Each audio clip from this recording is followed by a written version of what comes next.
Hello everyone again. We are back with another Indian philosophy, the one that is called the Upanishads. Alright, so Upanishads are known as the Vedanta, so that's the final goal of wisdom, since Veda means wisdom and Anta means end, so it's Vedanta. Now, another thing that's interesting about the Upanishads is that there are these works called the Vedas, and some of them have different things like rituals and such. And what the Upanishads are the last chapter of each Veda. There's 4 of them. So other interpretations of what the Upanishads could mean is they think it's a compound word in Sanskrit, sitting at the feet of the presence of the teacher. Again, it's like a reference of a bookend type deal. So called Srutis, meaning what is heard. So the Upanishads were only spoken in the forest where people went to study, and often these people were the ones who have filled their duties in the world and retired themselves to spiritual studies. So this was all from spoken over the years, and now it has transformed or transferred to words from memory. And so this is how the Upanishads are born. There are a ton of them, but we are only going to be covering 3. Let me make sure. Yep. We're going to be covering one called Isa, one called Katha, and one called Kenna. Isa literally means Lord. So I believe that this Upanishad is all about exploration of the Lord. On page 22, it mentions that all manifestation is a modification of the One.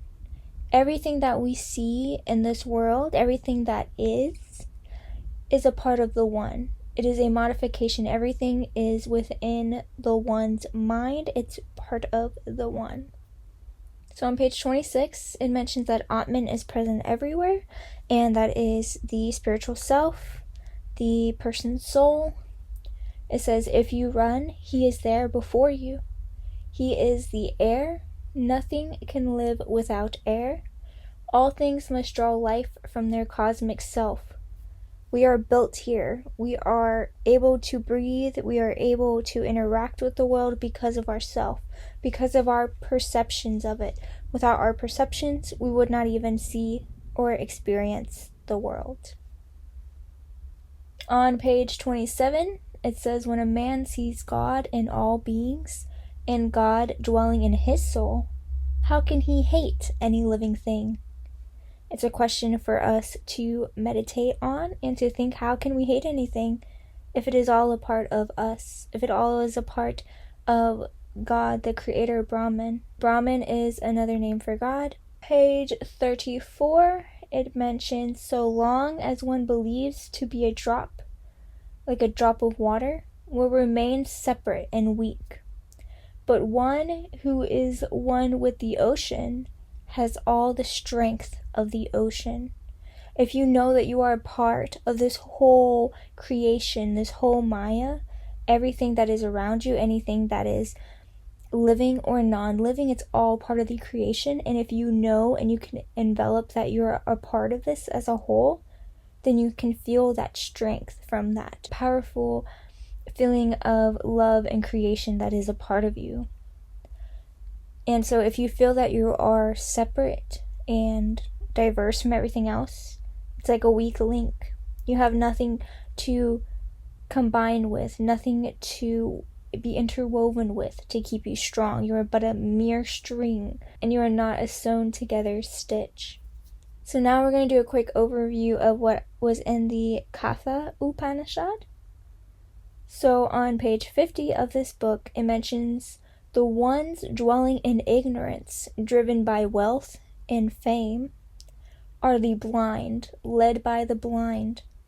Like children enthralled with toys, they are attached to perishable things and meet death again. It's mentioning if we are not here for love and creation and selfless acts, and we are not here to honor Brahman or God, then we are nothing but being distracted by toys, by material things, wealth, power, fame, status. And that's going to create a interloop where we're going to continue to come back to this earth to learn lessons until we can learn to become closer to God, learn to make better choices, and to come from a more stable, loving place. On page 53, it mentions, only he who has perceived the self directly through unfoldment of his higher nature can proclaim what it actually is. It cannot be known through argument or mental gymnastics, but can only be attained in a state of consciousness which transcends reason. This is just honing in again on the fact that we can only truly see our true selves, our Atmans, if through meditation, through releasing all thoughts and senses, and just focusing on our consciousness, focusing on what is there, that witness. And when you do that, then you can become connected with that self and get to know that self, get to know that part of God. Because as we have learned in the Bhagavad Gita, that God is the observer. God is the observer in all of us, and that is how you get to know that part of ourself, is through meditation or a single pointed mind. On page 60, it says, realizing indestructible nature of real self, he is not moved by fear of death or loss, because we know that the true self cannot be destroyed. It is that soul, it is that consciousness. On page 81, it mentions, the sun may shine on the most impure object, yet remain uncontaminated by it, like how the divine self in us is untouched by impurity and suffering. So it's kind of like a little hint that even though our self, our spiritual soul, is coming here to this earth and experiencing pain and suffering and loss and going through all these distractions, it does not dirty the soul. The soul and the true self will always remain clean and holy, and part of that is just getting reconnected with it, is what we're here to do. We're not dirtying it, we're not poisoning it, we're just trying to learn how to reconnect with it. Alright, so next we're going to go through the Katha Upanishads. Remind you guys, I am briefly brushing through these. I'm not going in full detail, but I'm going through what details stuck out to me the most. Okay? So on page 93, it mentions, an ordinary man is satisfied to only know the senses and does not analyze what's behind the mind. He is completely identified with external nature, with no consciousness. He will not know that we will not die with the body. We are immortal. It's kind of giving a hint towards what the Katha Upanishad was mentioning, is that we are not here for the senses to be distracted by the toys, by what here is physical. That is not this body. This is not what we identify with. It's not a part of us. That we are consciousness and we are immortal, and we will not die with the body. The body is but a shirt being used to be able to interact with the space. So yes. Page 95 says, that which cannot be thought by the mind, but by which the mind can think, know that alone to be Brahman, not this which people worship here. It's mentioning that we cannot know who Brahman is through thought and through intellect. Our mind, our mortal mind here, but the temporary mind and body here cannot even imagine what Brahman is. We cannot imagine what Brahman thinks or hears or sees. We cannot do it with our mind. It is not profound. It's not strong enough. It can get clouded easily. We can't see clearly. The only way to know him is to understand that we don't know him. And we can try and connect through meditation. And that's the closest that we're going to get to knowing him, okay?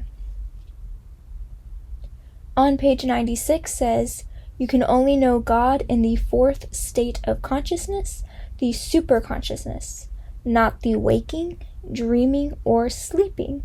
The mind is not clear enough to save us from error. So it's just reinforcing that statement that we can only do this through meditation, through the fourth state of consciousness, and not with anything that our mind can even get close to perceiving with like logic or imagination. The next quote is from page 106. It says, Brahman is the agent and we are only the instruments in his hand. The victory is Brahman's, not for even a blade of grass can move without his command. Everything that is possible on this realm, on this earth, is because of Brahman, is because of the Creator. We cannot create anything if he did not create us. And so that's why everything in existence, that's why it's saying even a blade of grass cannot move without his will to let it move. So that's why it's letting us reconfirm in our mind that anything that we create, anything that we do, everything that we have is because of Brahman. It's Brahman's. And it's like marveling at his beauty, marveling at his creation. We're just kind of like a tool. We're like a unit to be able to help him create this. But it is his creation at the end of the day. On page 108, it says, Brahman is the object of adoration and goal of all beings, and whoever meditates and knows him serves as a clear channel which blessings flow out to others. Okay, so it's kind of saying that through selfless acts we can get to know him. That if we have him in our minds, and with everything that we do is to serve and respect the Creator that brought us here, to help contribute to his admiration when he's made us to create. As human beings, it is our natural state to work and create and to make things, and when we feel inspired. And so being a part of that is honoring him and just keeping that in mind, that we're doing this selflessly. We're not doing this for personal gain. We're not doing this for money and status. We are doing this because the simplicity of creating, the simplicity of helping others in the process and making something to be a part of the bigger whole. But keeping that in mind will ensure that blessings will flow out to others from you, from things that you're able to give and provide. And the last quote that I wrote down is on page 109. No matter where we look or what we see or feel in this visible world, it all proceeds from one source.